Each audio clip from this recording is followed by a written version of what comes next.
ನಮ್ಮ ದೇಹದಲ್ಲಿ ಇದು ಮಿದುಳು, ಹೃದಯ, ಲಿವರ್, ಮೂತ್ರಜನಕಾಂಗ, ಕೂದಲು ಇವುಗಳಲ್ಲಿ ಹೆಚ್ಚಿನ ಪ್ರಮಾಣದಲ್ಲಿ ಕಂಡುಬರುತ್ತೆ. ನಮ್ ದೇಹದಲ್ಲಿ 12 ಕಿಣ್ವಗಳಿಗೆ ತಾಮ್ರ ಅಗತ್ಯ. ಇವುಗಳಲ್ಲಿ ಸೆರುಲು ಪ್ಲಾಸ್ಮಿನ್ ಎಂಬ ಕಿಣ್ವ ನಮ್ಮ ರಕ್ತದಲ್ಲಿರುತ್ತೆ.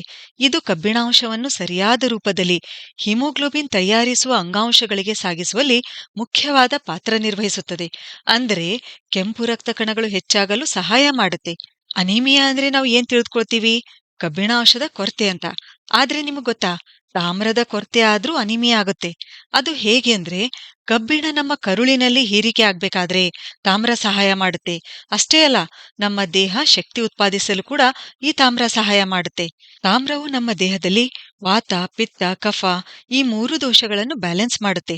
ಇದು ನಮ್ಮ ಮಿದುಳಿನ ಕಾರ್ಯಕ್ಷಮತೆ ಹೆಚ್ಚಿಸುತ್ತದೆ.